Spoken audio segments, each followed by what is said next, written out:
What's up, everybody? This is Joe Adams, and welcome to the Relentless Pursuit podcast this evening. As always, we got my man Logan Hyder with Cinema 83 LLC over there, doing things, pressing buttons. And today, this evening, we have a very special guest for you, Mrs. Aya Alkazzaz. Damn it. My note went away. Alkazzaz. Yeah, we're in Hogwarts now. I had it written down and I pressed out of my note. You're good, man. Anyways, That's all Alkazzaz. Yeah, I don't know how I could forget that. Alkazzaz. That's cool. actually, that's pretty easy overall. Yeah, Like, Alkazzaz. Sounds like a forbidden spell. Yeah. Kind of, yeah. Alkazzaz. Don't say So it. I'll go into exactly what it means and how we got it. Yeah, yeah. That's pretty cool. Yeah, Yeah, it is. I want to hear about that. But, you know, what I do know about you is very little. I know you're from the local area, you know, and I see you post your stuff. We've got mutual friends. I know you do powerlifting and whatnot, which is pretty cool. So you're active around here. Yeah, definitely. I don't get out much. I'm either with my family or here in this building all the time. Yeah, I'm either in my house and I work from home, so like in my house or the gym. Like there's not or the grocery store. Yeah, your spots. Yeah, Yeah, my spots. Yeah. Yeah, I want to go mingle, but I'm like, oh shoot, I have no time. Right. Yeah. But that being said, yeah, so I see a lot of things through like social media and whatnot. Yeah. And, you know, people have made it known, like, hey, you should get her on your podcast. She's got an interesting story. Just a brief thing. You're a first generation Iraqi American. Iraqi American. Yep. So that'll be interesting to learn about your journey there. But for now, what is it that you do? Just Professionally, I'm a claims adjuster. Okay. I work in workers' comp. I'm not going to say where I work, but there's a promotion going on to a different position. So pretty happy about that. Hell yeah. Worked my ass off. So Exciting. pretty happy. Yeah. I've only been in the position for like 9 months, but they don't tell you that in the insurance industry that like 50% of them are about to like retire. So Gen Z's like hopping on. They're like, oh yeah, we can climb up real high. So yeah, I'm on the board, man. They don't tell you that, but Interesting. yeah, MTSU. That's my alma mater. same. So you did graduate from MTSU? Yeah, I graduated Awesome. from there last December, actually. Sweet. So it was pretty nice. I graduated in risk management and insurance, which is actually a pretty rare program. But it's like a franchise, branch from finance, and that was like my original major. Okay, sweet. So I was like, you know what? Let me get into this. I was like talking to professors. You know, that's the thing. When you're a first gen, you got to ask a lot of questions because you don't know. Can't be afraid to ask questions. Yeah, you don't know anything here. I think that's a good lesson. Yeah. Yeah, that's a good lesson to learn. Yeah, I mean, I didn't ask. I just went to school. Like, I went to school. I was like, I don't like none of this. I'm gonna go back. I'm gonna go exercise science. That's what I'm good at. Man, And yeah. I was there to go back to school because Yeah. I was in the military and stuff, and I screwed up the first time. But that doesn't matter. But what I'm getting at is, you know, I didn't think the way you did. I was ready to get that degree and just start my own thing. I was lucky, man. I have 2 older siblings, so and I'm a pretty observant person, I will say. So I was learning from their mistakes. They're my older sister is 7 years older. My older brother's 8 years older. So they're just like tiptoeing in their 30s. So I'm like learning from their mistakes and listening to them more than anything. Yeah. Now. Oh yeah. Now I'm not like an asshole to my parents. Yeah. Now you're like, oh shit, there's some wisdom there. Yeah, there's actually like some lessons. Yeah. Oh yeah, I love that. Yeah. So that being said, well, congratulations on what you got going on. That's Thank you, badass. So that's what you do. So take us back. We're gonna reel this back a little bit, Aya. Yeah. Well, we want to go back to your roots. My roots. So yeah. Cool. Take us back to like the womb. The womb? Oh, wow. Yeah, Oh, yeah. that's actually pretty interesting. What did you experience in there? Oh, wow. I'm just kidding. Kicked my fraternal brother out. There you go. Literally, like, yeah. So that was a thing. So I was born in 2000, and my mom was pregnant in 99. And ultrasounds are actually like pretty expensive in Iraq at that time. Like, you don't just go there for like bi-weekly, ultrasounds. It's not a thing. Yeah.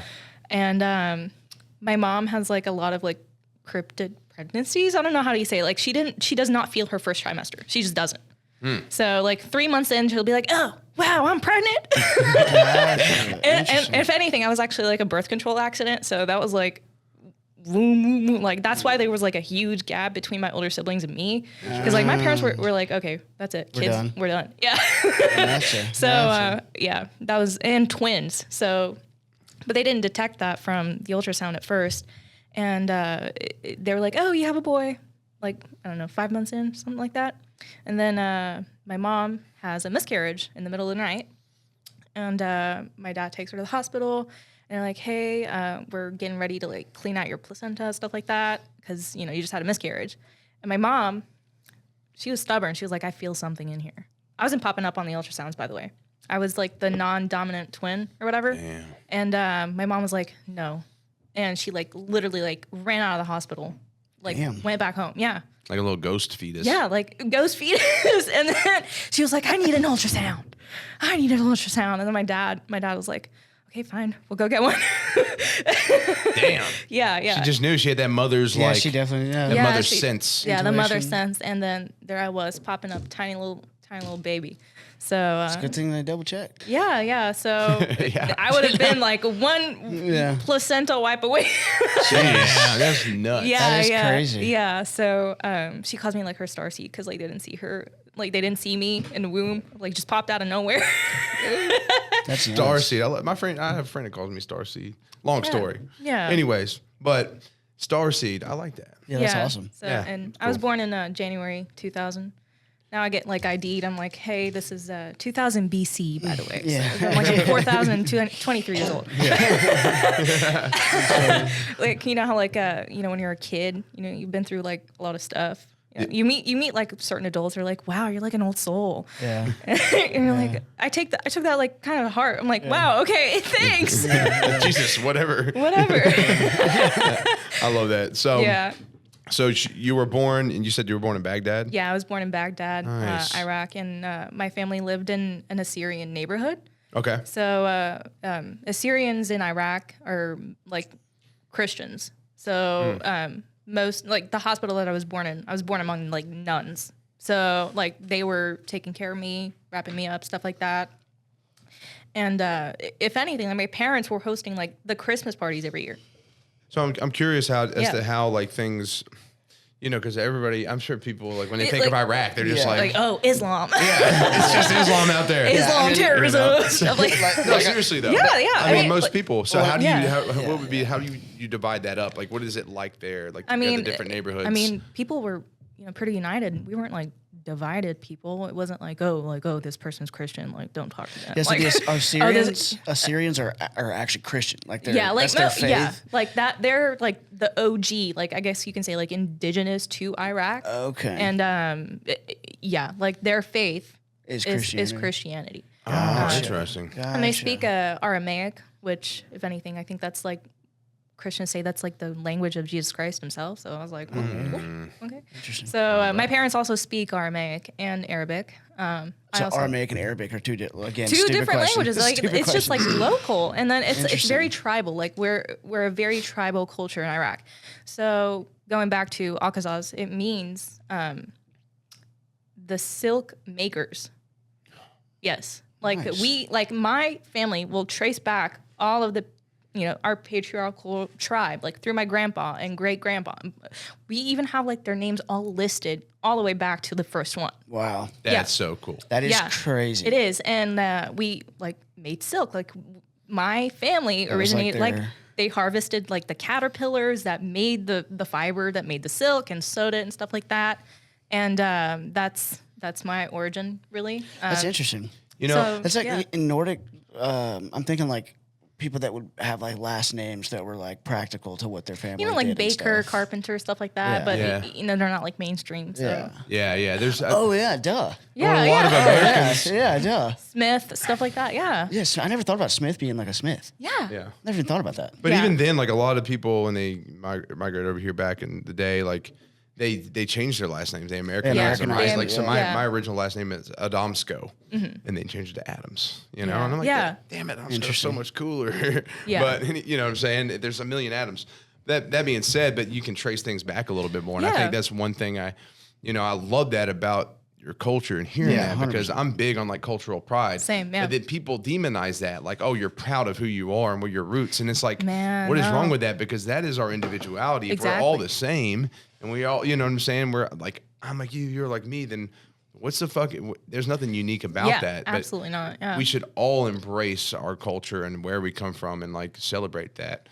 You celebrate, and that's actually been like pretty hard, like embracing culture in a different country. That's a whole different ball game. Yeah, because people have their own prejudice about your culture already. Like they don't know shit, and then you tell them this and this and that, and they already have like their own opinion and of who you are, what you do, stuff like that. So it's been a journey to embrace what my roots, but it's definitely something I'm more proud of now that I'm grown and understand them a little bit more. No, you should be. I apologize for any Americans that were assholes to you over being Iraqi. Well, then it's like ironically enough, like everybody's kind of like it's weird because everybody's kind of culture is under attack for because you're a white guy, you're this, or like, and you're proud of that, you're this, or whatever. It's all kinds of attacks everywhere. It's like everybody just chill the fuck out and just be. Exactly. Oh man, I wrote about this today.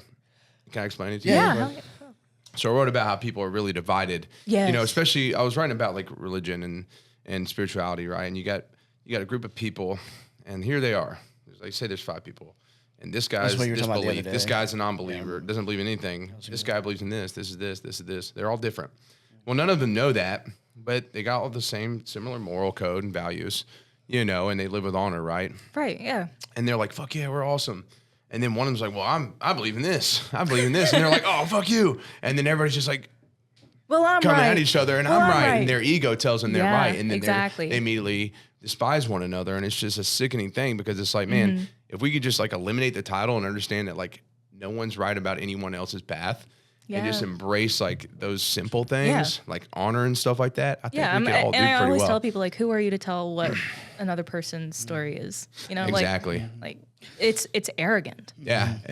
Exactly. Yeah. Exactly. Yeah. But a lot of that goes back to our cultural roots and stuff like that too. So I think there's like a difference between pride and embrace. So like embracing your culture versus being like just like proud of it and like it just it's being like bold and like this is mine, mine's better than yours. That kind of like that. Pride that turns to arrogance. Yeah. So I'm sure that we'll come back to the cultural things, but obviously you were born in 2000. There's a little kind of tiny thing that happened the next year that involved your country. That was pretty rough for my family. Yeah, it was. I can imagine.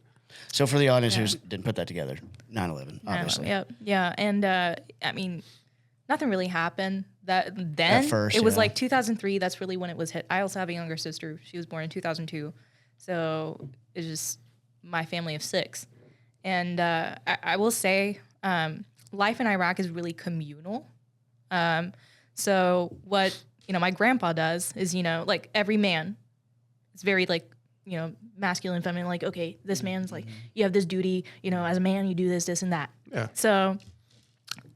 My grandpa bought like a huge plot of land and among the Assyrian community, and it was like 10 acres. And what we would do is every son of the Alkazzaz family, so like my dad and his 2 brothers, would be living on that property with their family until they can get their own property and build for their sons.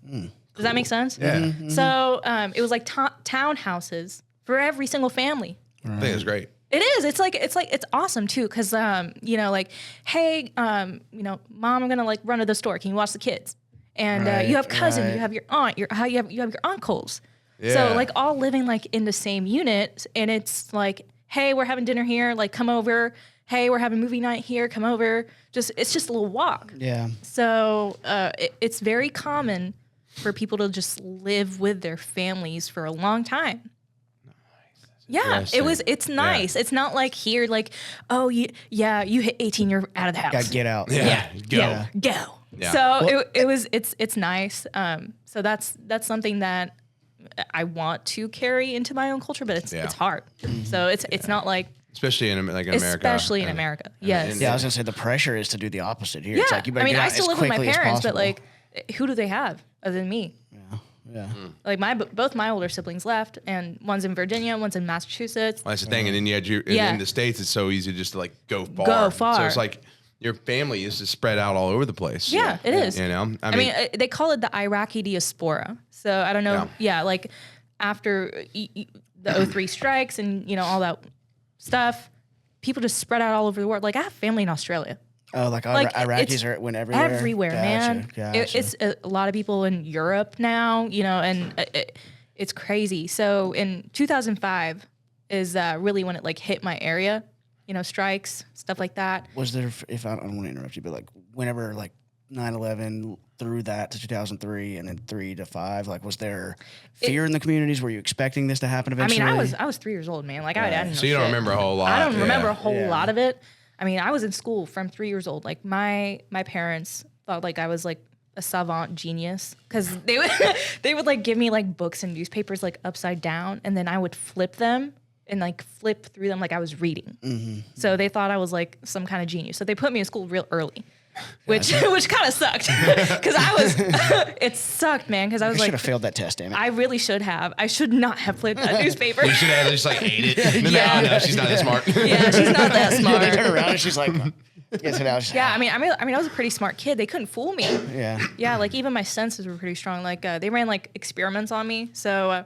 I was the bougie kid, they would say. So when we would like buy groceries and stuff, I was able to tell between like white shell eggs and brown shell eggs yolks. I was able to tell the difference between the taste of those. Yeah.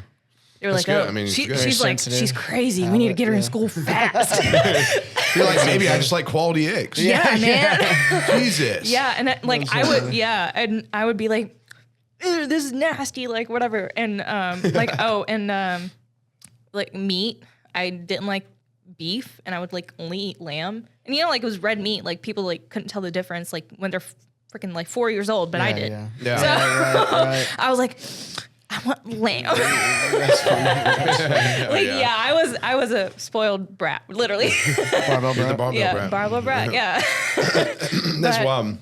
Yeah, and my dad was a businessman. He was he ran like an AC HVAC unit and by himself. So, like, he had people working for him, and we had, like, you know, we were well off.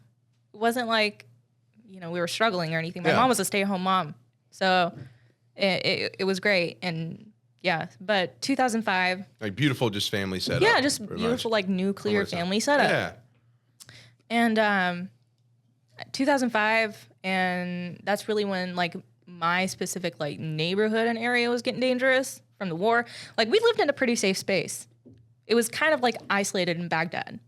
So when that happened, my dad was like, oh, I can't keep you guys here. Time to go. Time to dip. Like what he did was he like called up his friend. He's like, man, like I can't have my family like being like in power outages. We don't have water. We don't have shit. So he called up his friend and he was like, I need you to get your Jeep. I'm going to put my entire family in it. We're going to put our shit. You're going to take us to Cairo, Egypt. Yeah. But he stayed. My dad stayed for like another 6 months to sell everything. He was selling everything. He sold his business, sold every car, sold everything we had. That's so freaking wild to imagine. Just like, I'm trying to put myself in those shoes and just being here. It was hard. Like just, I can imagine just all of a sudden bombs and shit are getting dropped nearby. And I'm like, fuck, I got to like evacuate my family. Yeah. And then be without them for several months. Yeah. And like prepare them for the future. Okay. Like, you know what I'm saying? It's It's freaking nuts. I just put that together. He was in Baghdad. You guys were in Cairo? Yes. For our first 6 months, and it was hard on my mom, man. It was so hard. She hadn't like been on her own. Like she was basically like a single mom with 4 kids. Yeah. 4 little shits. You know, like a 12-year-old, 11-year-old, you know, 5-year-old, and 3-year-old. And I'm sure conditions were a little bit different than there from like when you're at home. Yeah, we like stayed like with strangers at first. We didn't know them. But they like welcomed us in. Like that's the thing about Middle Eastern culture is like we are very welcoming. Anyone around us is welcome for refuge. That's the thing. Yeah. We're not discriminating. Yeah, that's cool. You need help, we're gonna help you. That's how it should be. Yeah. So he's selling his business and sold his business, sold everything, sold his cars. So I mean, it was rough. I mean, I was just like 5-6 years old, you know, and I didn't know jack shit. I was just in school. I'm just going to school, put my uniform on. Did you really have an understanding what it was I didn't all know about anyway? No, they lied to me. Oh my gosh, this is funny.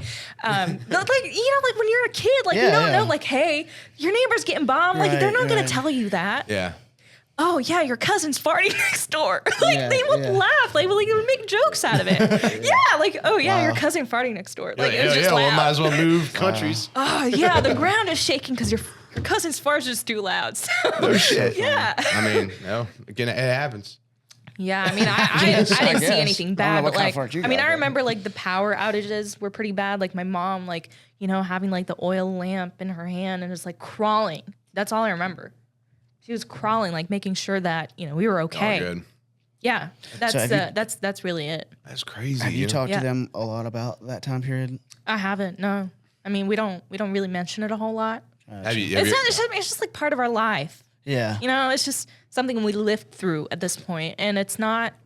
I mean, I'm not traumatized from it. I will say that. Like, I'm pretty thankful for that. My parents hid that part of our lives from me. Yeah, I think it'd be interesting. Like, I just just to hear your father's whole perspective. Yeah, for sure. Oh man, and like story. He's funny. Because he's funny. Is he? Yeah, he's real funny. Yeah, and it just like, but he was like, he was kind of leading that whole charge, right? Yeah. He had to handle it all. So I'm pretty sure that memory is extremely vivid for him. Oh, it was. He was well into his 30s at the time, and my dad was pretty he's born in 66, so he's like late boomer. Yeah. So it was really hard on him, man. And he's the youngest of all 7 siblings. So my mom. Yeah, the youngest of them, and he had no role model to look up to when he was doing this. He literally just up and said okay, I'm making this decision. I can't have my family in here. They have no future here. Because that's literally what it was. You had no future here anymore. And but he was probably right. He's right. He's right. Oh, he's definitely right. He's right. He made the right call. Because now I'm looking back, my family that was left there. I was gonna ask, the rest. I mean, I have family that's still living there. Mostly my mom's side. My dad's side all scattered out. But my mom's side, there's nothing there. You're just really. Yeah, I mean, they have their careers and they're having their kids and stuff like that. But so you're telling me that we did not come in there and fix a bunch of shit? You're telling me. Oh, man. You're telling me. Yeah, I'm telling you. You're telling me that we came over there and just fucked shit up and left it fucked up. That does not sound like us, I'll tell you. Oh, yeah, not at all. Not America. Never. Which I have to. Man, that's a whole nother thing we could unravel. I was going to say I have to at some point. Yeah. We don't have to get into it right now, but I am very curious about that part. I mean, I don't really have strong opinions about the military, but my main question would be what United States, with you knowing what happens later on as far as Iraq specifically. I never got radicalized into it. I will say that because my parents never. We didn't. I mean, there's no Iraqi community here. It's here, but everyone's just kind of scattered in their own town and kind of doing their thing. They're kind of doing their thing. We don't have a hey community meeting because you're Iraqi. Yeah, that's not a thing. And there might be, and I can imagine there's maybe some kind of might be a slight intimidation to do that. Oh yeah, absolutely. Because people can be, there's a Iraq meeting over there. You got to think people came at different times, different years, so they're adapting at their own pace. I mean, I'm an American citizen, so me meeting somebody who just arrived here from Iraq is a very different, connection. You're like, let me take you under my wing. Yeah. So so it's not hey, we're best friends. No, now I'm your mentor. Yeah. So I guess my question would be that with Iraq, yeah, we did what we did there under false pretenses. Everyone understands that now. Yeah. So does that irritate you? Does that make you angry at all? I mean, it saddens me more than anything. It doesn't. I'm not mad. Right. Yeah, I mean, because I can't be. Why would I be mad? You're alive. Yeah, I'm alive. True. Still get I'm grateful. I could just see the perspective of being feeling like you had to leave over something that was a lie. Honestly, if anything, I'm grateful that I left. Gotcha. Life there would have been just very limiting in general. So, yeah. Cool. I love that. That's the question since we were having you on. I was thinking I gotta ask her about that. So, but that's probably the best answer. Just kind of it is what it is. It is what it is. Yeah. I can't. I like that. My emotionality about it has nothing to do with the past. Yeah. Like it just happened and I had no control. I was fucking like 5 years old, Right. man. Like what would I done? Right. Like Well, so you were 5 in Cairo. yes. How long were you there? And then what was after that? Oh, Cairo is interesting. I was 5 years old and right into the first grade. Okay. Yeah. 5 years old in first grade. It was rough. So in Iraq, I actually went to Catholic academies. So that's because that was our neighborhood. We lived in Christian communities. That was just like a local school. Get in. But in Cairo, education's very different. And I went to my first ever Islamic academy. And I was just going about life, man. And it's crazy. Like, they abuse children in the classroom, like physically. Like, really? Yeah, it's crazy. Like, somebody makes a mistake, speaks too loud. Everybody get on your toes and stand up for 10 minutes.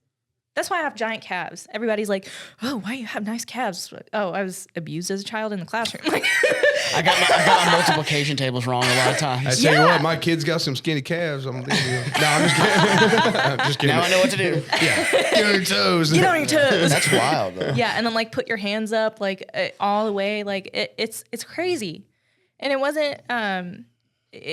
Somebody did something wrong and won't admit to it. Everybody punished. Like, so that was not that way at your other school. No, I mean no. Hey, that sounds like my time in the military. Oh, Yeah, like nobody's admitting to this. No one's taking accountability. You're all coming in. All of you are taking accountability. And you're talking about, you said you were in like But they're first grade. children. Yeah, Yeah, I was but gonna say. it's like 6, 7 year olds. Like Yeah, that's what I'm saying. You said you were in like first grade, right? yeah, first, second grade. Yeah. And we moved around a lot. First 6 months was pretty rough. Like I don't think I was in school, but I was going to like some childcare while my mom was looking for work. Mm-hmm. And So what's the plan for you guys to kind of chill there till your dad could rejoin you? yeah, like the first 6 months, and then my dad came and we moved into like they call them apartments, but they're really like penthouses. They're just like giant buildings with giant apartments. Like how are you gonna fit like a family of 6 in an apartment? It has to be something big. And Cairo's a huge city, so imagine like New York City with dust. Yes. It's a lot of people. Yeah, and I don't like New York City, and if it was I don't like dusty, city. if I went there, it was dusty, I'd be pissed. Yeah, I mean, like we. You're like, I mean, we used I already to. don't want to be here. We used to drive in Iraq, but like we lived in like we used taxis everywhere Yeah. because it was just right there. Subway was right there. Trying not to be a fluoride baby, you know what I'm saying? Yeah, I I'm trying to be all brainwashed and, fluoride-y, whatever that is. I heard that. Yeah, Yes. you feel me? I use the kids like non-fluoride toothpaste. Yeah, I mean, hey, it works. Yeah, it works. I mean, cleans it. Tastes like strawberries too. So. Yeah, I just had somebody suggest this to me, and I looked at all the reviews, and I was like, fuck, people are raving about it. And Yeah. then I got it, and I was like, all right. Did you try some weird deodorant too recently? So Van Man has a deodorant that comes in, but it's got like beef tallow and stuff in it. Yeah, and yeah. and magnesium and I don't know. And anyways, but the part that sucks is you got to like wipe it on your armpit. Yeah. But there's a weird way. That's the only way to apply it. But apparently that shit works really well Yeah. too. And I don't want to be using like the Old Spice and stuff, but I don't want stinky armpits. Yeah, I mean, I got aluminum some. is actually pretty bad for the pores in your armpits and stuff like Very that. much so. It's Yeah, I mean, toxic. It's a metal. That's what I have in toxic my metal. Yeah. bathroom right now. No bullshit, but that's good to know though. I'll get right on it. I'll get right on I'll it. show you. God, man, you can't even put deodorant on these days. I swear to God. This is brought to you by Van Man. No, we wish. No, but for real, hit us up though. It Yeah. could be. Hey, it could Hey. be. Hey. It could be. Shit, I'll brush my teeth on the ad read. Every time. All right, We'll listen, force him to do it. By the way. All right, moving forward. It was like a whole bullshit segment. Shit, son. So you're in Cairo. Cairo, and Yeah. I wanted you to elaborate too, because you did bring up, and we can hit on this later, but you said you're a chunky kid. Yeah, I was a pretty chunky kid. I will say, like, it started like last year in Iraq. Really, like when I was probably like using food for comfort more than anything. Too much lamb and brown eggs. Yes, I needed those. Yeah, and like, and my grandma was, I described it as like a townhouse, on our property. She was just next door. I could hop next door and then go up to my uncles, and they just like overfeed me. Did you say last year? No, sorry. The last year you were in Iraq. Yeah, Oh, last the year I last was, year you were in Iraq. Last year I was Okay. in Iraq. Gotcha, That's really when like my weight started going up, and then like my family was like, "Oh, this is cute." It's not like a. They're like pinching your cheeks. Yeah. Oh, this is so cute. Oh, chunky girl. Chunky girl. That's cute when they're a baby. Yeah, like. I mean, you were 5 or 6 years old, though, right? Yeah, I was a toddler. But But did you just learn bad eating habits at that point? Yeah, I learned bad eating habits. I didn't have like hunger cues. I didn't know when was I full, when was I hungry. I didn't know. Mm-hmm. So people would just overfeed me because they thought it was cute that like I was just eating. Give her more. Give her more. That's funny. Yeah, and that carried on obviously into my entire childhood. I would be like overeating whenever I could. And then, I mean, it didn't turn into like a binge eating disorder or anything. I was just a hungry kid. Well, obviously you've changed gears there, yeah. and obviously touched back because that's that in life. But yeah, like growing up chunky, that was kind of traumatic. That was definitely part of your story. Part of my story for sure. It's Were you picked on for that? Oh yeah, all the time. I mean, being in the Middle East, it's not common to be big. It's just not. Gotcha. Especially in Egypt, like most people are living like almost like vegan. Is that diets. one of the green zones? Yeah. So, I don't know, man. The blue zone or the blue zones? I don't believe in all that. I'll explain why. Yeah, but in Egypt, like most. He's like, I don't believe in colors, dude. Fuck off. Most Egyptian diets, like it was vegetarian and vegan. Like most people were not eating meat. Yeah. They were skinny. Yeah. So I felt like I was out of place. Damn, And we had like these desks in my school, like in elementary school. Please don't say what you're about to say. Like, and they would fit 3 kids in one of them. Please don't say what you're about to say. What am I about to say? You just said that you couldn't fit. You're not like saying. No, like it was like a tight fit, and like they would bully me because I was the big one. Damn, son. Yeah. So what I would do is I would just nobody wanted to sit in the front. Yeah. So I would sit in the front. Gotcha. I was in the front of the lecture, and there was just like one kid beside me and like I paid attention. That's how I did it. Mm-hmm. So yeah. So you were thicker, and they had you on your toes. Yes. So They had you on your toes. Damn, the calf game is serious. Oh my God, Joe. Yeah, man. I didn't even put that together. How long were you in Cairo? So we were in Cairo for 5 years. So from 2005 to 2010. And my parents put together like first 2 years, like, oh, it's also shit here. Like it's limiting. There's nothing for my kids. We can't even go to college. So can I ask you, is that limitation you're talking about, is that because of? It's financial more than anything. Opportunities were scarce. Like my parents had really big visions for all of us. They were like, we want you to be great in this world.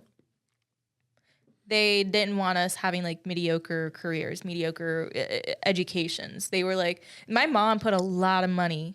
She worked her ass off. She had her own salon in Cairo, and she worked like every day, man. I don't remember a single day where she was off. Yeah. And I would spend my time in the salon, like watching her work and doing my homework there. Mm-hmm. And she would spend like a lot of money. I mean, academies were not public schools. Yeah. Where you were going? Yeah, like it's a private education, and it's a British academy as well. So the reason my English is so good is because I was learning it since I was 5. Gotcha. Yeah. I was already in English classes and French classes because when, the English and the French were in North Africa, invading and shit like that. Yeah. They doing their thing, man. Just doing what they do. Yep. So those languages got integrated into those areas, and they became very common because, if you didn't know those, you weren't able to interact with tourists. Mm-hmm. And tourists were, a big, like, driving business. Yeah. Economic. Yeah. Like, if you knew those languages and you knew English, Arabic, French, you're good to go. You're good to go, man. You can work anywhere. Anybody. Yeah. So you were learning all those very young age. I was learning those very young. I got a question. So you said that, you wanted to do, they had big dreams for you guys, my right? parents had really big ambitions for us. Yeah. So is there like, I guess, you said your parents, your mother was doing really well, like in Cairo and stuff like that. Is there like a cap on how far you can go? I guess pretty much, or like. I mean, it was like, like the 1%. Like it was just like one rich group and everybody was just poor. There was not like a middle class. There was not a middle class. Yeah. Oh, kind of no, like everybody. Happening. Yeah, What's happening here? Just a little bit of. Yeah. Now we're just keeping it undercover here. Everybody wants to act like they're a millionaire. Yeah. So, but no, everybody was well aware. Everyone was struggling. Yeah. But everybody was pretty complacent. Like government was not a strong hold in the country. Yeah. People were making fun of, the president. or really the prime ministers. So that was that. But like first 2 years, my parents noticed, they were like, okay, this is a shithole country too.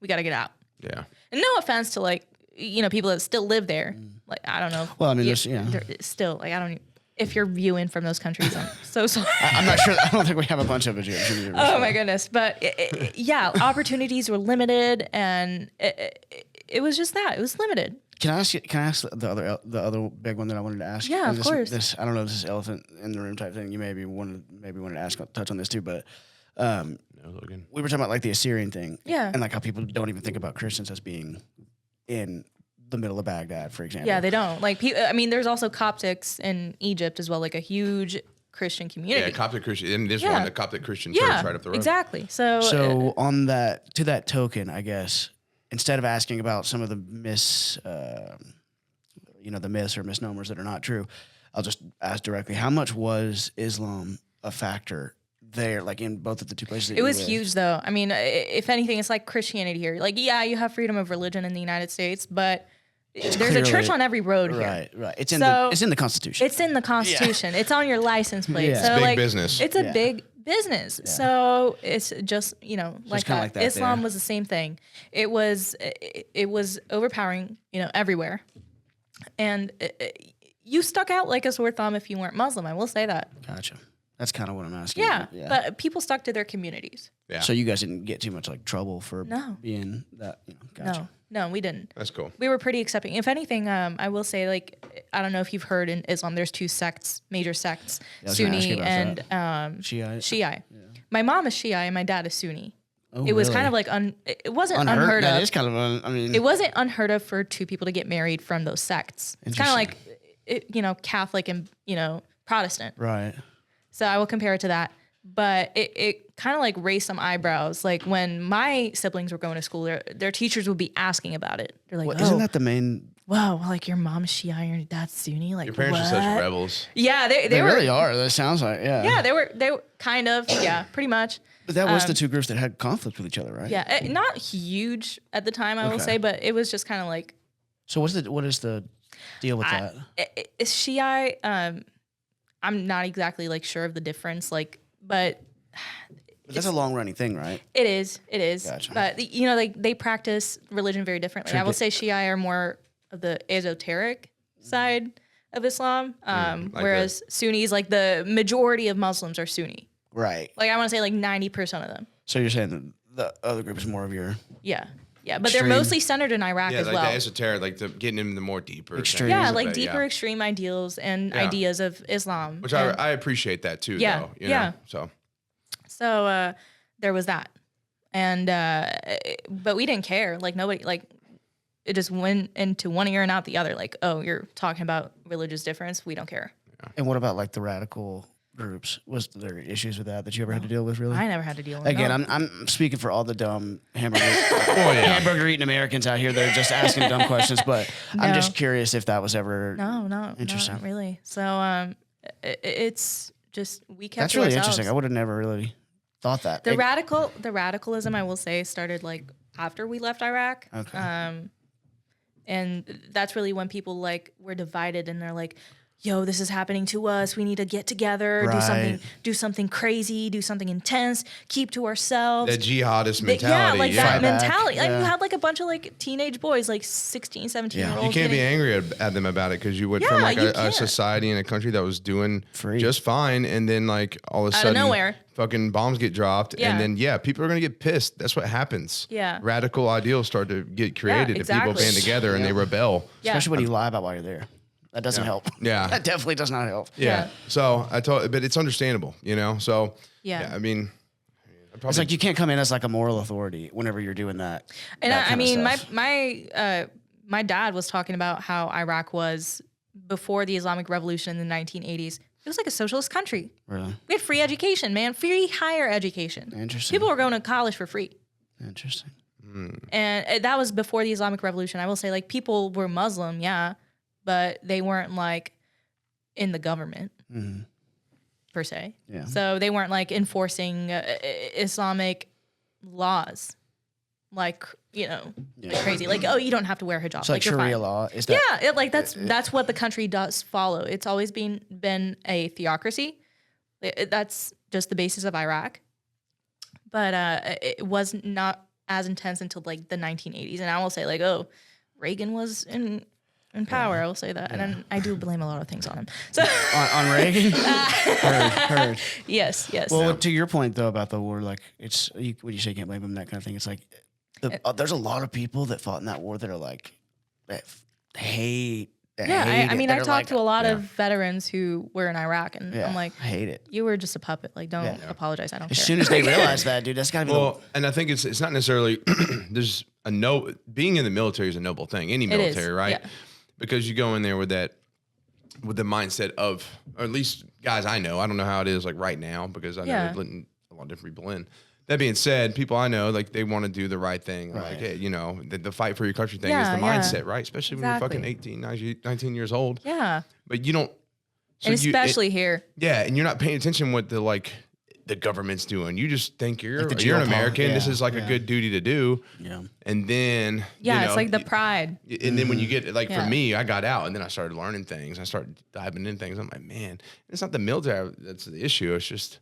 The people running exactly. it all. That's exactly what I tell them. Like you're good. Like you weren't the one in power making the calls. You were just following your orders. Yeah. So that's what I tell like most veterans that were in Iraq. I'm like, you don't need to apologize to me. Yeah. Did they do that? Some do, and I'm like, dude, like. I'm good. I'm here. I'm safe. Like, And then they're like, "Oh yeah, you're an American." Gotcha.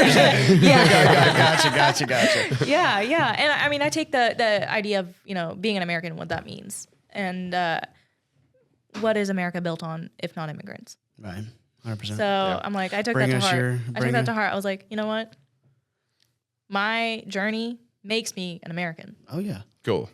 Yeah, you're more American than a lot of people I know. Let me just put it out because a lot of people don't care or think about or care about the reasons why it's supposed to be the greatest place in the world. And I love history, man. I mean, Same. I'm telling you, like I was sitting in the front of the classroom in Egypt. I still did that in college. Mm-hmm. I was pretty studious. I was a straight A student. I slipped up, man. It was hard though. Like it was an expectation for my parents to do really well in school because they used to pay for it like a fuck ton of money. So I owed it to them. Yeah. That's what it felt like. But recently learning I had a learning disability. I was diagnosed with ADHD, pretty late in my life. So it suddenly made sense like, oh, that's why I was crying and having meltdowns because I wasn't learning my multiplications like everybody else. Mm-hmm. And I was getting in trouble, like not necessarily, but my parents were like, oh, she needs like extra lessons outside of school. So what they did is like they literally paid my teachers in school to come into our house and teach me after school lessons. Yeah. That's awesome though. They're doing their thing. But they went they went the extra mile to be like, okay, we're gonna accommodate her a little bit more. We noticed like, okay, she needs more attention. Yeah. That's awesome. That's a lot of love. But my parents are very, very loving. I'm pretty grateful for that. And your mom makes good food, and my mom makes amazing food, I need to try her food sometime. And then next time you come here, just like bring a plate or, Oh, hell yeah. What? Yeah. I'm joking. Absolutely. No, I'm serious. He's being serious. He's being serious. I'm being serious. I wouldn't be upset. No, that's for sure. I bake. That's been a hobby of mine that I started in I messed up your timing on your banana bread. That's my bad. Yeah, sorry. Yeah. I had to have like a weekend to she was going to bring us banana bread on Monday night. Yeah. Yeah, I fucked up. I'm sorry. That's my bad thing. Yeah, no, you're good, man. Hey, I'm always here. So, noted. You were in Cairo for 5 years. Your dad joined you, though? He did eventually join you after 6 months, you said, Yeah, right? 6 months. So he technically lived there for 4.5 years. Probably, my mom, siblings all lived there for 5. And first 2 years of us being there, my dad was like, okay, it's a shithole. We need to get out. Mm-hmm. And we applied for visas to the United States. And the process to apply to a visa is pretty difficult, and it's lengthy. And the departments are kind of shitty. Like, I will say that. Yeah. Like, not our best, not the best, like, in updating you on what's going on with your files. Yeah. So one day in 2010, like June 4th, like literally June 3rd or 4th, my older sister was flipping through a newspaper and she read the horoscope. She's Sagittarius. She looked down. She's like, something big is about to shift in your life and you're about to change your whole life. So she thought that was like, whoa, we could be moving to the United States. Funny thing is, she hits up my mom. She's like, yo, look at my horoscope, Sagittarius. You know, she's like a little teenager, you know? So your younger sister? My older sister. No. Oh. Yeah, she was 16 at the time, 15, 16. And I know Sagittarius gets 16, excited about that stuff. Yeah. I mean, yeah. And she calls out my mom. She's like, did you read the Sagittarius Zodiac? And she's like, no. And then like she reads it and she was like, okay. Like my mom's just like, whatever. She's a Gemini. If you know anything, Gemini and Sagittarius know opposites. So and she's like, well, I have a suspicion it's about our files. My older sister, she says that. And my mom was like, yeah, we haven't checked on those in a bit. So she tells my dad, like, hey, when's the last time you checked on the files? And he's like, oh, it's actually been a minute. I haven't even heard anything from them. So he calls them up next day. Oh, hey, you guys are approved to the United States, but you guys actually have 6 days to move your shit. Damn. 6 days for everything. Damn, maybe they Why? waited one more Why? week. Wait, yeah, because I mean, they miss the opportunities to tell people all the time, So and they miss their flights. They miss all of their So you got to be on top of your shit pretty So much. you have to be on top of your shit. So not only do you have to wait and it's difficult, but if you miss that notification. Yeah, it's not even a notification. If you just miss it by chance, Yeah. fuck, you're not going. Damn. Interesting. Yeah. So you. And I believe it was. I don't know that. I remember it's like IOM or something, but that was the facility, I guess, or the people that would help us move from Egypt to the United States, and they were the ones that held us down here, got us a place, stuff like that. But yeah, that was rough, and most people were like, "Why'd you choose Tennessee?" So we were originally going to move to Massachusetts. My dad's older sister, my aunt, in the 1980s around the Islamic Revolution, she was in med school, finished med school, and she was about to become a doctor. And it was kind of like weird, like, oh, a woman that's a doctor? Mm-hmm. Yeah. What are you doing? What are you doing? What is that? It's not right. It's not right. What are you? No, I mean, They're just glitching before out. that, it was normal. Yeah. Well, By the way, just long story short, what's the Islamic Revolution? It's just, the rise of Islam in the 1980s, just taking over not radicalization per se, but like More traditional. More conditional, people putting, people interpreting it in different ways and using that in power. Than they did before. Yes. Gotcha. Yeah. So that was really it. And in the 1980s, her and my uncle, he was a dentist at the time. They were like, okay, we got to also take our kids and get the hell out of here because you're not going to fit in. It's going to be awful here. So what they did, also packed their bags, moved to the United States. And man, their story was pretty rough too. And adapting to that, they had to go to med school and dental school all over again in the United States because their degrees were not valid here. Damn. Yeah. Man, there couldn't be some kind of like exam. No, it wasn't just That's that. crazy. You Credits, had to credits go to don't school. transfer. Yeah, they don't transfer. That's nuts.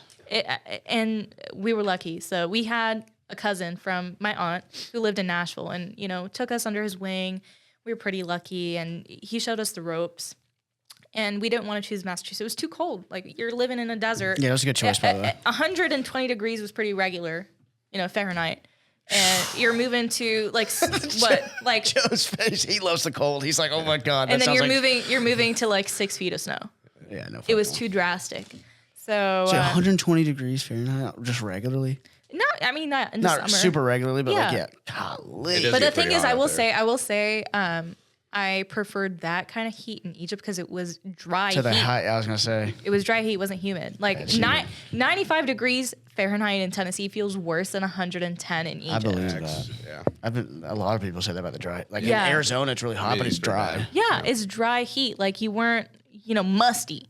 Yeah, Per se. You could breathe a little You bit. could breathe. Yeah, you could Yeah. breathe. And cotton and linen were pretty like regular. Egyptian cotton was a normal That was thing. your thing. It was good quality clothing. So yeah, that was our story. First 2 years in the United States, June 2010, it was very like underwhelming. Like I remember my first day in the United States. We go into our first apartment, and it's in Antioch, 3-bedroom apartment. My parents, my brother, and my two sisters.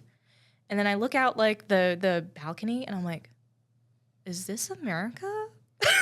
Yeah, it's that bright, shiny place. It's that bright, shiny place up on the hill. Of all Beautiful. places, it was Antioch. Yeah, exactly. Some wonderful billboards and the Yeah. McDonald's. Oh, man. Such wonderful billboards at a McDonald's. That's it right there for you, buddy. Yeah, I mean, That's America. Yeah, man. It was It looks like the shiny thing on the hill. You get up to the top of the hill. you definitely realize- saw the golden arches. It was right there there. you yeah, it's like picture perfect. Yeah, because like is- like when we saw like movies of the United States, it was like all like based in like New York City, Los Angeles, Yeah. really like big cities. So we had like this different idea of what it would look like here, and Yeah, that's a good thing. it to was explore. underwhelming. It was like I was like, wait, what? Yeah. Yeah, so for a second I thought you meant to say overwhelming. You literally meant it was underwhelming because you were like, "Oh, this is America." Like, Yeah, this is, like well, wait, what? Yeah, and then you come to realize like everything's so spread out here. Like Yeah. those cities are like pretty Yeah. far. Yeah, exactly. And that's the thing about it. Like I've talked to people that moved here from other countries, and they're like, I mean, you know, like my country is so much smaller, so you can get from One- here- Yeah, like one side of yeah. my country to this other country, you know, in a day. And like in America, it's like you got to like get a flight, and it's a Right. huge thing. And So it's Yeah. that I really never even thought about that. Like, geographically, we're much more spread out. Yeah. We are, yeah. In the United States, very, very spread out, and that's what I go back to. Like communal culture is very hard here. You're driving like 20 minutes to go see your friends. When back, in the Middle East, I was like a walk away, I swear to God, a subway right away. I swear to God, 20 minutes is close.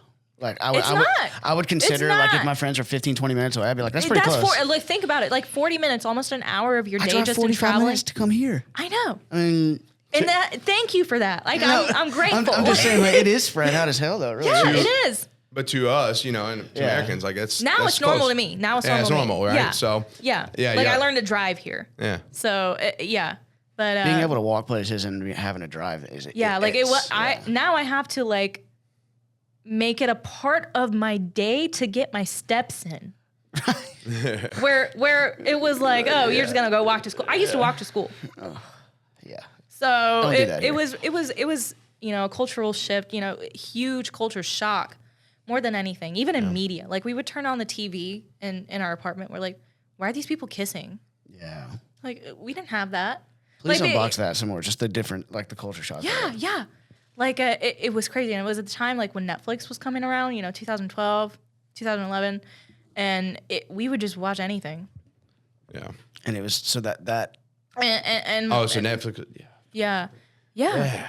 So That's a weird thing because when I was a kid, it was just like the basics. Yeah, no, I'm Gen Z, man. I grew up right when the computers were coming. Oh man, it was crazy. We had like a family computer in Egypt. I want to say in like 2008. Yeah, everybody just used it. It was like old as shit, but like, hey, it got work done. yeah. Yeah, Yeah. That's so- cool.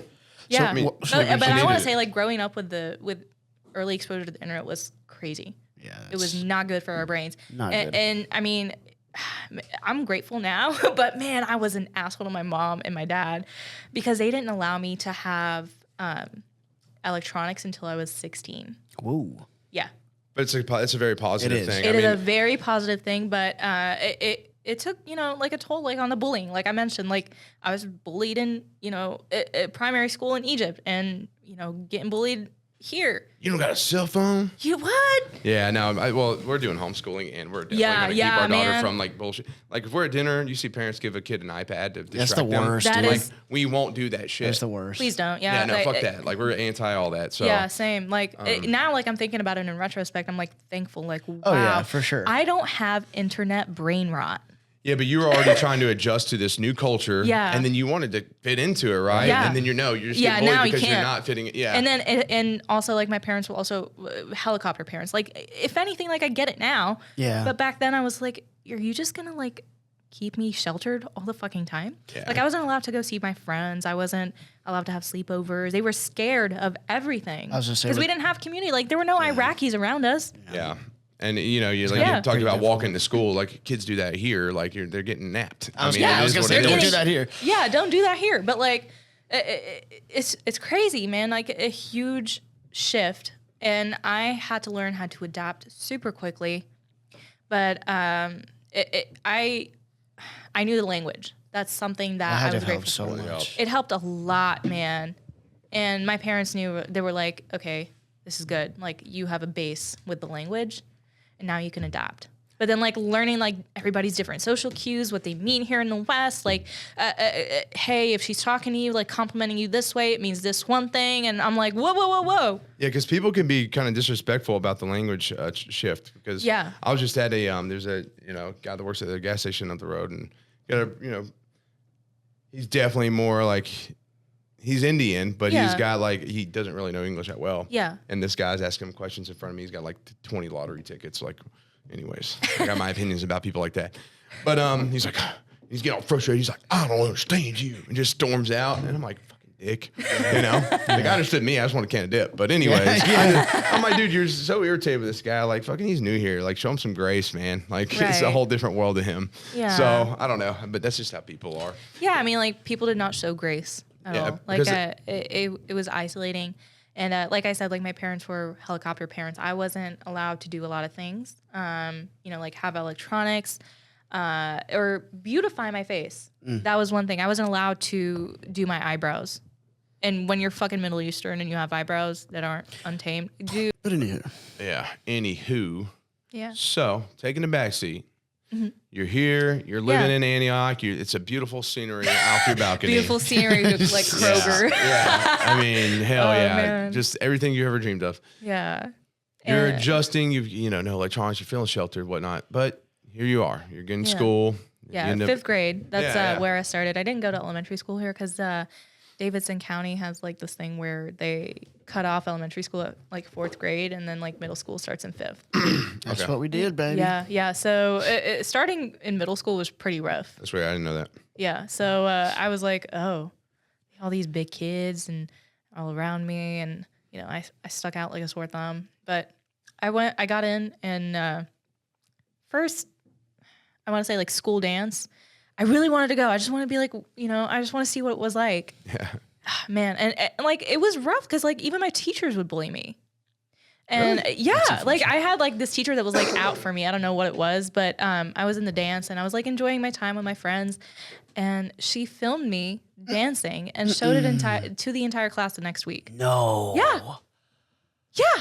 And I was like so fucking embarrassed. Like that is terrible. Yeah. And when you're a fat kid and like you're dancing, like people laugh at you. That's, I mean, That it's, is just, terrible. it's just a lack of compassion. It was very lacking, and you could tell like she was a younger woman. She was like mid-20s, and it just Well, hurt people. She was miserable. Yeah, so. she was miserable. I will say that. I'm not gonna name drop. She thought about it. I still remember your first and last name. Oh man, yeah, and your maiden name. Yes, I know where you live. Yeah. Man, it was funny. So but when did it start getting better? I mean, college, I will say, but that's on on the road. So like we spent 2 years in Nashville, and at the time my older siblings were getting ready to go to college, and they both got accepted into MTSU. So my parents were like, "We're not paying room and board for two people at the same time. We're on a tight budget." So what they did is they bought a house here in Murfreesboro, and we've been living there ever since. Both my parents and I, and my little sister right now. But in our culture, you don't just leave your family hanging like that. You know, when you're 18, you get out. That's not a thing. That's not. Yeah. You're like still there. Yeah, you're still there. You're still around. And my older siblings did not leave until they were married. I feel like honestly, most cultures have been like that historically. Yeah, it's Germanic culture is very very communal. Like I'm all for that. Like the ancestral, like the old ways are all about that. It's just Western culture now is very much like very get individualistic. out of here when you're 18. Yeah. I want to. Yeah, it's very individualistic. Yeah. It's isolating. Honestly, it's kind of sad. And there's like nothing wrong with being an individual and embracing that, but when there's not like unconditional love that surrounds you as an individual, it's rough. Yeah, it makes you want to get out. Yeah, it's true. So like you can't be yourself around these people. Obviously, you're gonna want to get the fuck out. Right. But like I said, like my culture, we're very loving people. Like But here it changed. Like we had to have conditions. My parents had to have conditions on their love almost to keep us safe. That's really what it was. There was interesting. Yeah. So like what? So like you couldn't get out at night, blah, blah, blah. It was just like, you can't go see your friend. You can't do this and that. You can't be, it's just very limiting. Okay. Keeping us safe, watching out for our future before we were. And you didn't quite understand. But I didn't understand it. I was just, a fucking rebellious teenager. In Iraq, you didn't really have to do that. Yeah, I didn't. Yeah. So it was just like, it wasn't questioned there. And if you disobeyed here, you're gonna get in trouble. But because I wanted to adapt, I wanted to belong. Because I didn't have I don't have people like me around me. What am I gonna be like? I'm gonna be like them. It's kind of like how Native Americans had a choice. Like you're gonna stay with your tribe, or you're gonna adapt. Right. So am I gonna stay with my tribe, or am I gonna adapt? Yeah. And I did exactly what I had to do. I had to adapt. Yeah. I had no one. So I learned the language, I learned the ways, I paid attention. Like I said, I'm very observant. I'm learning from my older siblings' mistakes. I didn't have to make a lot of mistakes to know what I know, because they did. And I watched them get their lessons. So So I moved to Murfreesboro, 2012, all my family, Oakland Middle School. Yeah, right when it opened. I don't even know where that's at. Yeah, it's I don't know. It's around here. It's around here, yeah. And been there ever since. 7th grade, started there. And I also was a band kid. Joined the band in 5th grade, played the saxophone, of all the most annoying fucking instruments. Well, don't get me started. One of my favorite groups is Gunship. They do saxophone solos. I love it. But when you're a kid just learning it is really fucking annoying. Well, you're also putting together a picture here of you're trying not to be picked on, but then you're also I'm trying not to. You hit a few boxes of kind of stereotypical things that somebody would pick on. Yeah, but it interested me. Yeah. I was like, I'm having a hard time fitting in, but what am I going to do? Am I going to do things that I like? Yeah. Ever? What about athletics? My parents never let us be in athletics. They were like, you're not getting injured. Stop. I really wanted to play soccer. I really wanted to play volleyball. And at the same time, my parents were sheltering us from scandalous clothing, I guess you can say. So I wasn't degeneracy. Degeneracy. And my parents don't see me with stuff above my knees. They still don't. They don't see me with things that are showing my belly. That's not something they get to see. Yeah. So and it's out of respect for them. It is out of respect for them, but it is part of our culture to dress modestly. Of course. And when they looked at the athletics, why are you wearing fucking booty shorts just to hit a ball over a net? Volleyball? What? You're fucking 14, 15 years old, and all of these perverts coaching you. Yeah, you're not lying. Literally. You're not lying. And I mean, they have scandals of coaches literally gymnastics, all sexually harassing students. And then you think about the perverts in the stands, or following them on Instagram or whatever. Jeez. Yeah, they're out there. They're out there. Think about nowadays. I didn't even think about that. You got guys who my parents thought of every fucking angle they could think of when it came to our safety and preserving our honor and our integrity. They kept that in mind our entire lives, even though we weren't aware of it. But when we grew up, we're like, oh, okay, thank you. I think so do you think had they explained it, they weren't able to. There was a language gap. Yeah. Between you and your parents? What? Between you and your parents, there's Yeah, there was at the time. I didn't understand, the context of what that meant. Trying to explain integrity to a 12-year-old. Right. What is that? Oh, you're talking about just an understanding of words. Yeah, understanding the concept. Yeah, I'm well, I don't care. I want to be like them. Yeah. I'm getting bullied and blah, blah, blah, blah. My experience was one thing and they were telling me one thing. Right. Yeah. But then I didn't see the future outcomes of that, of how beneficial it was for me in the future. But that's instilled in you too now. Yeah, it's very instilled in me now. Really cool. Yeah. So it's right around okay, I graduated from, Oakland High School, finally able to do my eyebrows. So We made it. We made it. And so. Well, why were you able to do your eyebrows at that point? It was just I wasn't allowed to beautify myself. I was like, why? My parents were like, why are you trying to grab attention to your looks? What does that have to do with you? And now I'm looking at these like 13, 14-year-old girls making fun of their own faces, and I'm like, no, you baby girl, don't say that. Yeah. Don't say that. I tell you what, like nitpicking at themselves, like comparing themselves to like other girls. And I'm so grateful that I didn't build my identity over my looks more than anything. I didn't have that. That wasn't accessible to me at the time. So I had to be book smart. I had to really dig into my own interests and learn, and just that it was isolating. Like I'm a bookworm. Mm-hmm. which is a great thing. It is. Yeah, for sure. So again, isolating. It was lonely. Yeah. So but now I'm at 23 and I'm looking. I'm not here to like brag or anything, but my life's going pretty fucking well compared to a lot of other 23-year-olds. Yeah. Yeah. So, and it's all because of that, integrating the mindset that my parents had from the beginning into my life now. Yep. Like, you're here for fucking greatness. You're not here to just be fucking mediocre. Yep. So, yeah. You preach. I mean, this is like the shit I'm I looking talk over at him. I'm like, wait. Yeah, this is all I think about. Like in my mind, yeah. Yeah, you're here for greatness. You're here for greatness. Trust me, I almost get like extreme about it, like because like I mean, fuck a mediocre life. Yeah, I mean, and now I think about it, like we were in like near-death experiences back in Iraq, and I'm like, wow, That could have been it. that could have been it. Mm-hmm. Yep. But I'm looking like now I impact so many people's lives. Like so many of my friends, I have really great friendships. Mm-hmm. Again, like dating pool was not available to me in high school. So I had to put a lot of my time into my friendships and, community. So that was great. And after high school, that was really when my personality became really like stern. I was like really set in my ways. I was a rebel. I was like, I gave my parents hell in high school. She went the other way. Yeah, I adapted too much almost. And I just wanted to be like everybody else.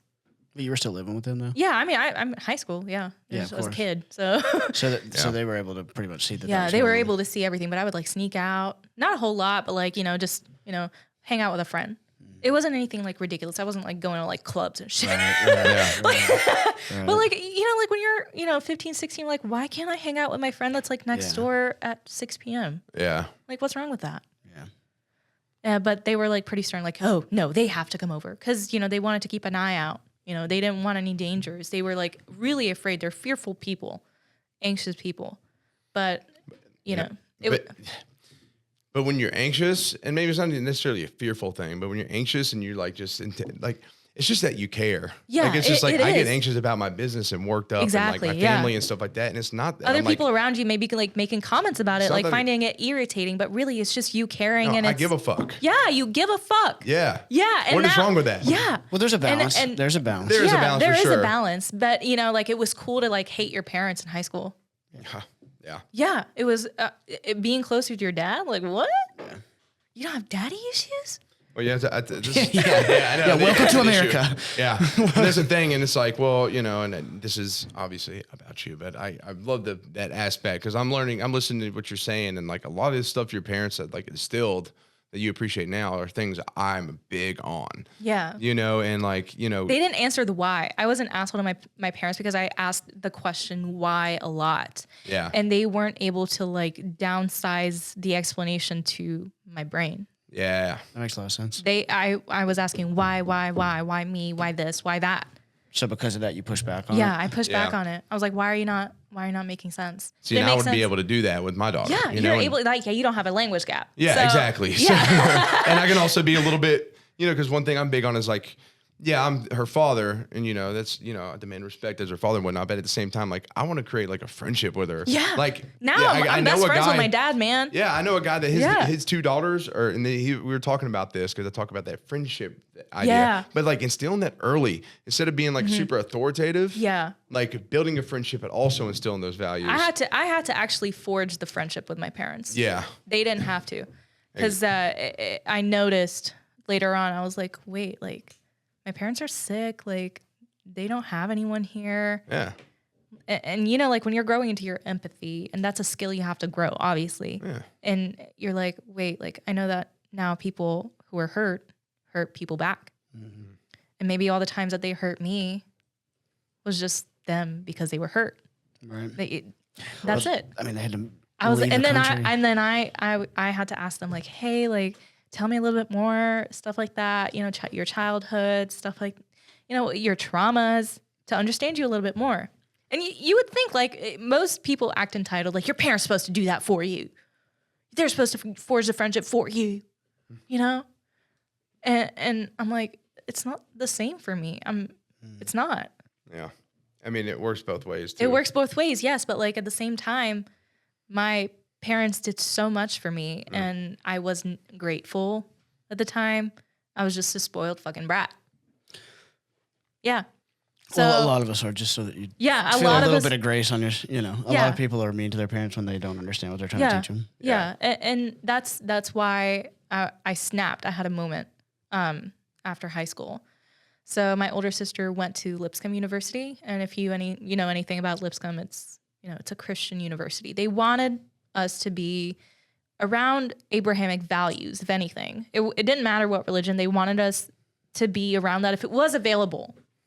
So in university, that's where my sister went. She transferred there from MTSU, and that's where she graduated from. And my parents were like, "Okay, you're going there." I was like, "Wait, I don't have options like everyone else? Why?" I didn't get it. So first 2 weeks, packed all my shit, hopped on a Greyhound. Is that what it is? Like those buses? Yeah. Yeah. Hopped on a Greyhound, went to Portland. Whoa. Yeah. Jesus Christ. I had a fucking moment. I snapped. Jesus Christ. Like I did not fit in at Lipscomb. I had no one there. Nobody there. Like, who do I talk to? And I was like, I was a biochem major, pre-med. My parents had like dreams of one of us becoming a doctor, because that's one thing about Middle Eastern Asian parents are like, we need a doctor in the family. Yeah. We need a lawyer. Yeah. But that's like my aunt's side, in Massachusetts, like they've got a surgeon, lawyer. All that. They got those covered. They got their own shit. Family. Yeah. So let me guess, you got to Portland and you were like, turn this bus around. Yeah. I mean, I wanted to say that, but like my ego didn't. Right. My ego didn't want to say that. I wanted to stick to my own decision. Seeing this through. Yeah. Yeah. And I stuck that through. Is that like a 3,000-mile bus trip? Yeah, pretty much. It was like I don't know. 2,500 miles or something crazy like that. Hold on. Everything all right? Yeah, there's good. My dad. Okay. You're good. You're good. Tell him to say hello. He's just saying hello. He always calls me like at night, like if he doesn't know where I am or whatever. He's like, "Yeah, where are you? Time's ticking." You're like, Pops, I'm podding. Yeah, I'm podding. Pops, I'm I didn't tell him about this, so I'm telling him like later. So there's that. That's why he's like, "Why are you out?" So Nice. I didn't answer his why before, but like most of the time I'm pretty gracious. I tell them a lot of things. Yeah. So Well, yeah. Where was I? We'll have him on here eventually. I would love that. Hey, yeah. Let me know. Line it up. Straight Yeah. up. Yeah. I'm down. Absolutely. We'd love that. Cool. And what was I saying? You were talking about how you went to Portland. Yeah, Portland. And I mean, I was 18 at the time. I couldn't be filed as a missing person because it was my own independent choice. Yeah. It was my own independent choice. How long were you there? Not a whole fucking week.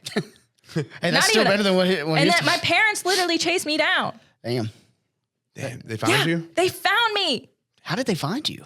I don't know. You're like across the country, dude. Across the country. That's nuts. Yeah, they found me, and then I was like, that's kind of scary. I would never do anything wrong. But I was the asshole because at the time my mom had just had like gastric sleeve surgery, and she's diabetic, and she got rid of her diabetes around that time, and that event sent her into a shock, and she became diabetic again. Yeah, So I was pretty much like, oh, shit. I did that to my mom. Yeah. And my mom and I were not very close. She tried to instill religion into me like very early on. Religion was not something that I ever aligned with. Like even as a kid, it didn't make sense. Like why? Why does everybody think they're right? Yeah, that why question is gonna be that why question. Yeah, like I said, like I was the asshole kid. I was asking the why. Yeah. Like I was in Islam class in Egypt, reading all these stories. I was like, wait, why did they put a lion, zebra, monkey, and all of these preys and predators on the ark? How did they not die? Kill each other. Like what? It didn't make sense to me. I'm like, wait. Like I looked up and I turned around. I was like, wait. You all right over there? I've got my thoughts. Yeah. No, and then I looked up. Like I mean, I was 8 years old. Yeah. I looked up. I'm like, you guys actually believe this? They just drank all the flood water. Yeah. They were good to go. They're good to go. Dipped their head off the boat. Yeah. Good. So yeah, you had some thoughts. So you had some thoughts on that? Oh yeah, I just I've got my beliefs and stuff. Yeah. But there's stories everywhere. I mean, Yeah. We're not going to dive into that. Yeah, I don't know. I think those things too. Yeah. At the end of the day, it's just logical. Yeah. It's just right. Yeah. That was the exact same issue that I had growing up. Yeah, it did not make sense. Religion did not make sense to me. Yeah. And no offense to anybody who practices, but I don't half-ass anything that I do. Yeah. I don't cherry pick anything that I do. Well, I'm gonna believe all of it. Unfortunately, those teachers of faiths often are not very articulate in answering those questions. Yeah, they're not. And I think it all comes down to your heart. Like if you believe this, like just believe something. If your heart calls you to it, Yeah. but like that's for you. But That's for also you. keep an open And mind. I have no authority on telling somebody that what they believe is right or wrong. Yeah, I just think Just as the same thing as nobody has authority to say what I believe is right or wrong. But I think the issue is like the closed-mindedness and just Yeah. totally like eliminating logic and everything else and just saying, Yeah. nope, screw everybody else. Yeah. And it's Questioning was the devil. Like, of course. There's moments in my life where like my mom literally believed like I was of the devil. Oof. Yeah, like it was rough. Like our relationship was tainted, and it's like, okay, I understand her now. I understand her level. I know where she's at mentally, emotionally, spiritually, and I'm like, okay, there's that. I'm accepting it as it is. There's nothing I can do about it. Yeah, I'm curious about that. So that's how long. When did you actually kind of separate yourself from like those ways, and how did that go? Around like 16, I will say like 14, 15, I really wanted to understand Islam. Like I didn't know what I was doing. Like, what are the 5 prayers? Why am I fasting for a whole month? Why? So I sat down for a month of Ramadan and I read the Quran with my mom in Arabic, like in the original language that was, sent down. And I was just like looking at it. I was like, oh, there's just parts of this that I don't really align with. This is not calling me. But it's the word. Yeah. And it just, after that, I was like, oh, I realized like, wait, I can't even get into the faith that I was born into. Yeah. So that was rough, but I kept it all to myself. And at the time I was 16 was also the time like I had my first phone. And I got on Tumblr. That was my platform, and I had like a special interest in astrology. So I would like all these like astrologers from all around the world, like writing like articles, posting them on there, and I would read it, and I'd be buying like books in secret, learning about it, and crafting my own beliefs about it. Nice. And like when I tell people like I'm into astrology, they're like, "Oh, what's my horoscope?" Well, that's like the broccoli asparagus thing we were joking about earlier. No, I get like that's a joke, but like in their head, they already have their own prejudice about it. I'm like, dude, I'm like the kind of astrologer like Reagan would have hired in the 80s. Yeah. Like, well, because when people think astrology, they think of like Instagram memes. Yeah, they think of Instagram. No, but I understand like where you're at with it all. Like like I actually like do a whole lot with it. Yeah, diving into it, and pretty in depth, Yeah. And so it's I still keep that to myself. Like I don't tell a whole lot of people. Hey, people have been following the stars since the beginning of time. Yeah, exactly. Like every single culture or empire had a belief in the stars or astrology somehow.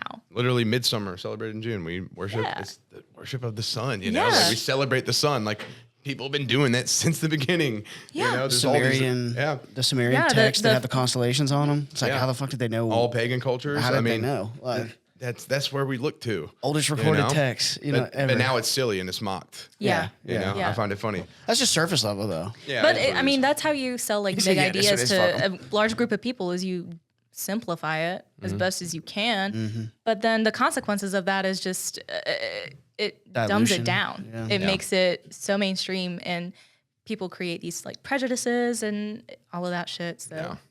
So how do you what kind of understanding are you and your parents at with it now? You know, like I don't talk to them about. They just understand you're separate from it. Yeah, I'm separate from it. They understand that. Were they upset with you?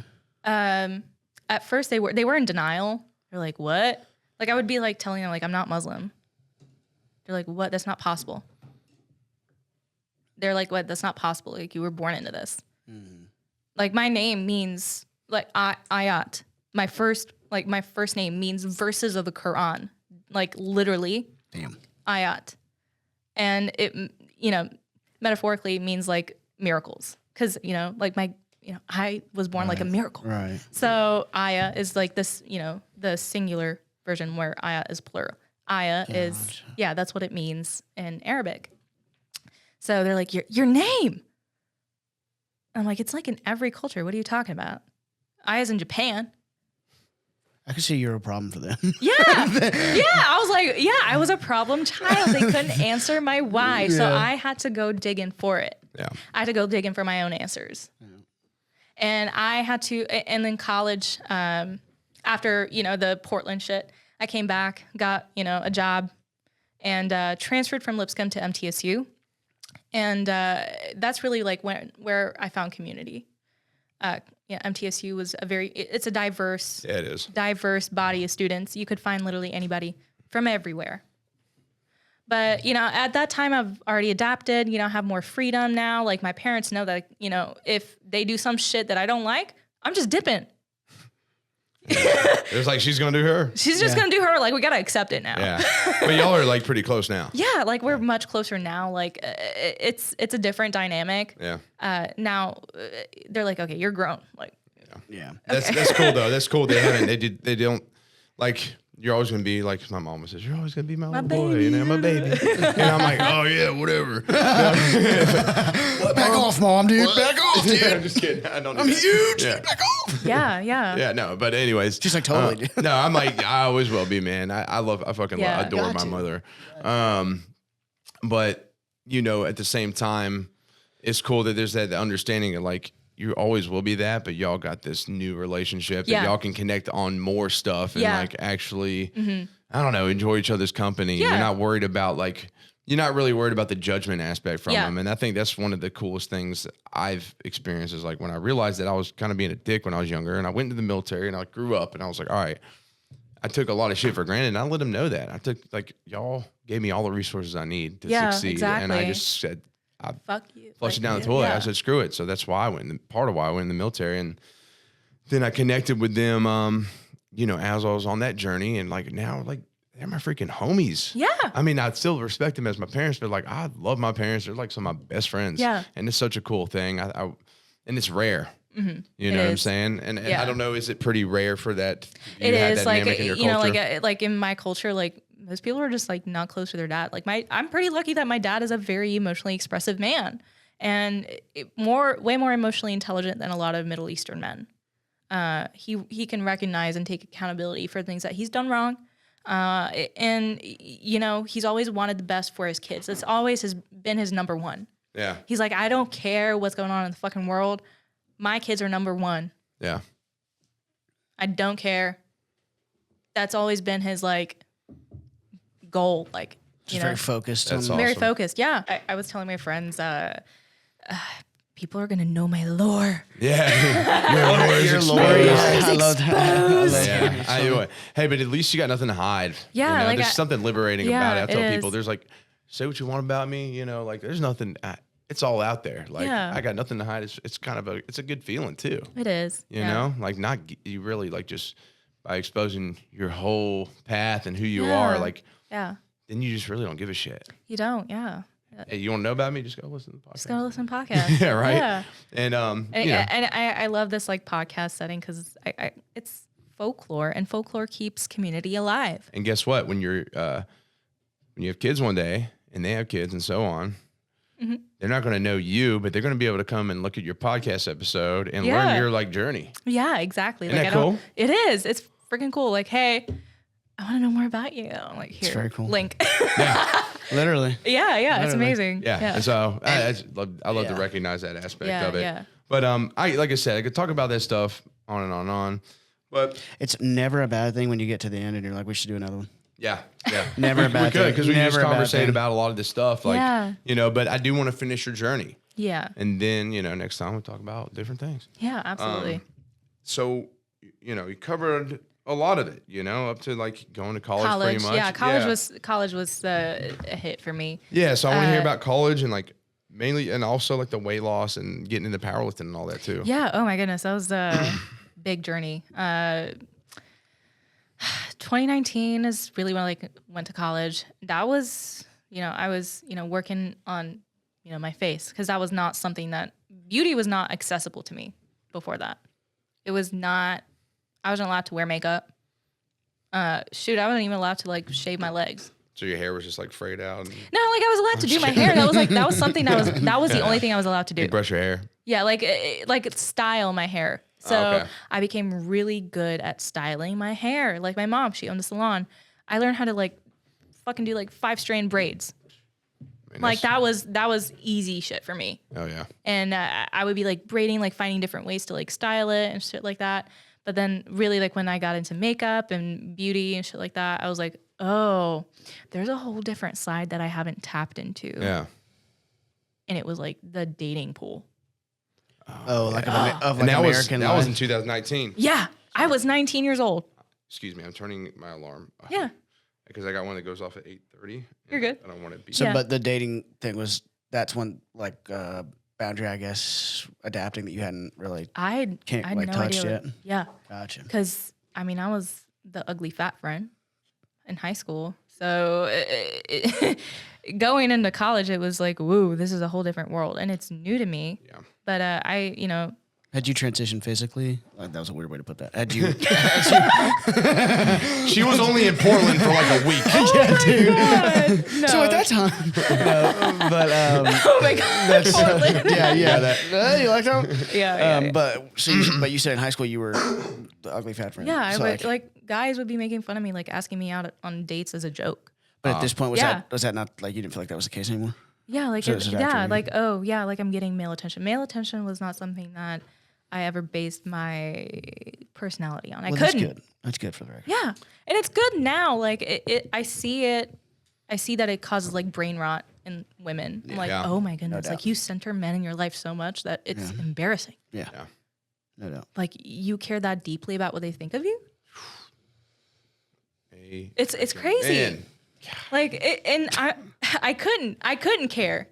I could just see Ozzy through you're like, yes. Oh, because a lot of Yes! these things you talk about, like I do find, and especially with the father, like just y'all being from Iraq, and then like, but I have a very similar way of Yeah, thinking yeah. a lot of these things. Yeah, And it's it- really like I'm cool saying, to like- draw that the similarities are there, and then Yeah. I think about my daughter. That's with what a I'm lot saying. of I could these see you things. over there. You're like, yes. Yeah, well, yeah, my family's that's If your my daughter's like Win growing for- up caring about her looks, it's not because she wants to. I will say that. yeah, it's because of the pressure. It's because of the pressure from everybody else. Oh yeah. That's really what I figured out. I was like, oh, it's just pressure from everybody else. Yeah. But then like I got to personalize it. I got to make it my own. I want to feel beautiful. That is not something I ever felt like. And you make the definition of that. Not I make anybody the else. definition of that, Yeah. not anybody else. Sweet. But then like dating and 2019, I was dating like multiple people at the same time. My first boyfriend lasted like a month. Man, he was Catholic, but like he was like one of those like weird like hippie like spiritual guys, and man, it was weird. It was quite the adjustment for you. Man, yeah. I mean, not at the time. Like my personality was kind of like that, like alternative kind of like chick, whatever. Yeah. And we listened to the same music, and it didn't last. I was like, ugh, you annoy me. I mean, Like, at least you're you're honest. Boring. No, I was pretty honest. I was like, ugh, you're gonna annoy me. Yeah. And then like I remember like I told him like my favorite burger restaurant in Nashville was the Pharmacy, and then like I find out like a couple months later he's working there. I'm like, what the fuck? What- Like why? Bye. No. Too much. Like, I'll make your favorite burger. Yeah. No. I learned Like to you're a cook that server. motherfucker. Like please, of all people, like it would be the awkward encounter. Yeah. So yeah, I staved off from that for a while and just focused on school. And then like late 2019, I want to say like October, I got into like a pretty serious relationship, and yeah, like it was nice. It was the first time I ever felt like loved. I hadn't had that from. I didn't feel loved. I had love, yes, but I didn't feel it. There's like a whole difference there. Yeah. I didn't feel love from my family. Well, then when you're a kid, When you're a kid, I remember being in middle school and be like, I love this girl. And like, Yeah. No, you don't. What the I'm an fuck? idiot. Joe, you're an Yeah. idiot back then. But Yeah. it's just like, you don't know what love is. Yeah, you don't. Like the restriction that like there was love there, but the restriction stuff they were putting on you didn't really feel it. I didn't know why Yeah. I didn't know why they loved me. Right. Like the restriction didn't feel like Yes. love to you. It felt Yeah. like the opposite. It felt like Yeah. somebody was just choking Yeah, me. yeah, And I yeah, was like, yeah. But then you felt trying to that inhibit- chemistry with somebody else. Yeah, You're then I like, felt oh. that chemistry for the first time with someone else, and then it was great. It was going great, and then like, I was big, and I was also experiencing a lot of like weird symptoms, and I had been for like a majority of my formative years, from like the time I hit puberty until then, of PCOS. I didn't know what it was then. I thought it was normal. I was like, oh, is it normal to have like a mustache? No, it's not. I just kind of like dismissed a lot of my own health problems and just chucked it out. I was like, I hate big pharma.